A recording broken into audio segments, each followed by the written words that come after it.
Here we go. And welcome back to Jacksonville, Florida, Mike. Thank you. My history with your work started in 1995 when a friend got Images and Words and recommended it. I instead bought a Wake at a pawn shop in this town, and I've been hooked ever since. They sold our CDs at a porn shop? No, pawn shop. Sorry. Porn, probably. Probably. Erotomania, yeah. Yeah. Get them off. And I saw you perform last in Worcester, Massachusetts in 2010. It was a real fun show. I really enjoyed the ad-libs and the added drum fills that you threw in at that show. And yes, you are correct in pointing out that C is for Cookie. When you did C is for Cookie during A Nightmare to Remember, that was the roar. That was the night that Beatallica opened, I think, right? Yeah. And that was a great show. I saw I was on vacation that summer in Seattle, and I saw you in Portland a few days prior, and so I thought, well, I have a travel voucher. I'll go to see you over in Massachusetts. Well, that was my last headlining show with Dream Theater in America. Yeah, that was just a beautiful night. The energy was just great. Cool. Thank you. I really enjoyed that. Oh no, that wasn't Beatallica. I'm thinking out loud. That was Charred Walls. Charred Walls, yeah. They shred. They were heavy. I get fact crazy. I gotta. Oh, they were alternating back and forth. So, but yeah, that was pretty. Anyhow. Good. And since seeing you at that last gig, you've been starting bands and doing projects. Do you currently feel like a free spirit of sorts in your musical career right now, and like you're making new ground and taking on new territory in your career, like you're going new places? Well, yeah, you answered the question with your question. Well, how does it feel? How does it feel to be doing that at this point? I mean, this is exactly where I wanted and needed to be at this point in my career. You know, I'm enjoying the freedom to do whatever I want musically with whoever I want to do it with. It's a dream situation to be in. You know, the fact that I'm in, two bands with Billy Sheehan, and I'm in a band with Steve Morse, and a band with Russell Allen, and 4 bands with Neal Morse, and working with Paul Gilbert. I mean, these are all my favorite, players and musicians out there. So yeah, it's a great place to be. And not only that, not only the personnel is great, but also the musical styles for each one of these bands is so different. So I'm able to tap into so many different musical interests that I have, a little bit of everything. Kind of a dream come true. Yeah, of sorts. Absolutely. Sweet. People don't want to dream of that, whereas you're living it, so it's pretty awesome.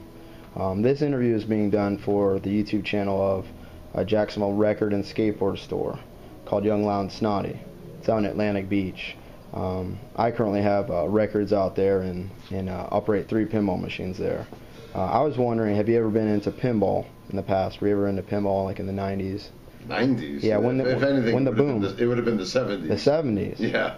Okay. Yeah, before video games. I mean, that was when I played pinball, was in the 70s, when before there was Atari or anything like that. That's what we played. And I remember, obviously when Tommy came out and Pinball Wizard, that started the whole rage. That was with the album in '69, but when the movie came out in '75, I think, and Elton John played the Pinball Wizard, But honestly, that was 40 years ago. So, by 40, how many years ago? 35 years ago. However many. So yeah, I haven't really played pinball since then. Right on. Yeah, they came out with AC/DC this year, Rolling Stones last year. I want them to come with Iron Maiden. I remember the Kiss pinball machine. Yeah, Kiss pinball machine back in the late 70s. That was like the ultimate thing if you were a fan. Right. Yeah, those aren't cheap. People, yeah. Kiss fans, yeah, they don't play. What do you enjoy doing during the little downtime that you have, if you have any, when on tour? I'm all about DVDs and Blu-rays and movies and TV. I spend every moment I'm not drumming or on the computer or my iPhone dealing with business. It's watching my favorite TV shows or favorite directors and new films and things like that. Okay. What advice do you have for anyone in bands or people that travel for work like myself, I travel a lot for work, on handling the stresses of long tours or durations of time on the road? Drink a lot of Starbucks. Okay. And make sure you always wipe the toilet seat and the floor underneath the toilet seat. Floor underneath. Okay. Yeah, I usually throw some toilet paper down or a few layers. So you gotta make sure you clean the floor, because you gotta realize your pants or your shorts are gonna be sitting on that floor. Yeah, you're right. Yeah, they should make one for the seat and one for the floor. Then you're doing half their job cleaning up. Either that or just wear a diaper. Yeah, or hold it. Yeah, that's proves we're civilized as we can hold it. Yeah. Those that can't. Well, when I play 3-hour shows like I'm about to tonight, you have to learn how to hold it. Yeah, it's stamina. When and why did you start the tradition or dyeing of your beard? What inspired that? I think it was the Train of Thought tour, which was 2004. I think it was the first time I put some color in it.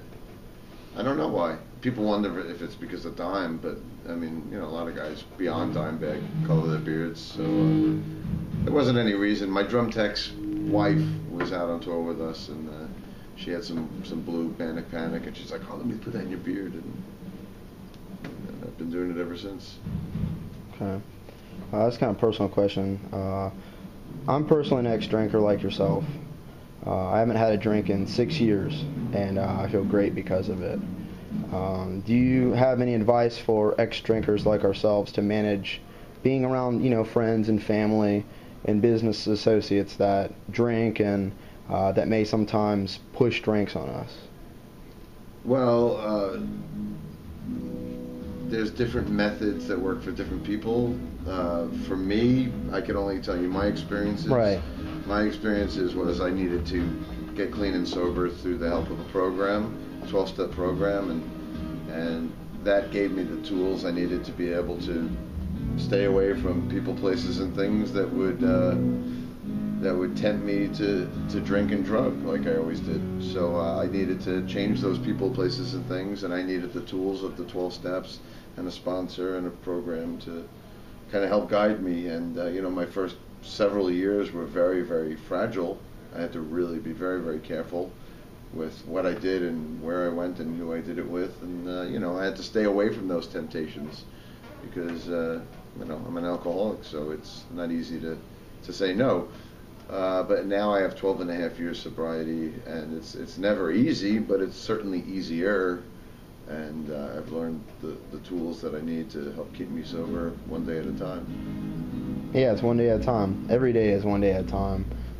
We can't jump ahead or go back, so I take it one day at a time too.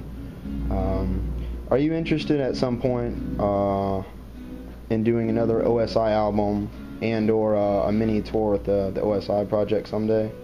Well, I did the first two, right, and then after the second album, I wasn't really feeling that creatively satisfied in that environment.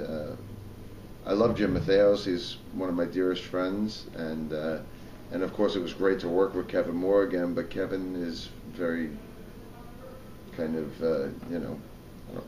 he does things his way. It's his way or the highway, and for me, I just wasn't feeling a creative, any sort of creative outlet or freedom in that project. So, I told those guys I kind of was ready to move on, and they carried on and started doing, did the last two albums, I think, with Gavin. Yeah.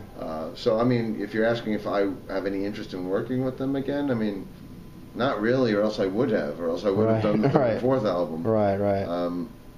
I would like to work with Jim, though, in a creative environment. We did the first John Arch album together, and I also did some subbing with Fates Warning through the years, fill-in gigs. So I love working with Jim, and I would love to do something with him again. And as far as touring with OSI, I mean, that would be fun. If they ever called me and asked me to tour, I would absolutely be into that, or at least interested in giving it a try. If Gavin couldn't do it, or if, whatever. But I think that's I think that's a Kevin question. I think one of the reasons they haven't toured is because I don't know if Kevin is interested in it. Yeah. I've often thought about a future Progressive Nation tour with OSI on it, but I think the real question or challenge is to get them or Kevin to be interested in playing live. I don't know if he is. Yeah, that'd be something, or at least like something one-off at something like a Prague Power USA. That's a it's a nice gig, and it's a nice turnout. It's really good energy. Well, thank you for doing this interview. In appreciation for your work that you've done and do, I want to gift to you this book that I dig. It's called "Ignore Everybody and 39 Keys to Creativity." Wow. It's this book made me laugh just reading it in the bookstore, and also I personally proclaim that any rock musician that the 40th key is to absolutely ignore anyone on blabbermouth.net and what they say, and the internet for that matter. And the Dream Theater forums. Yeah, and anybody online. My biggest problem is that I do care what the fans say, and I've built a career on looking at what the fans say and trying to cater to them and trying to be a fan-oriented artist. So my problem is that I care so much what they think that when they become negative or critical, it hurts me, and then I get defensive or try to explain myself or try to justify things. So this is probably a good book for me. Thank you. Yeah, it's pretty good. Thank you for the interview. Cool. I appreciate it. Thanks, dude. Be well. Cool. Thank you.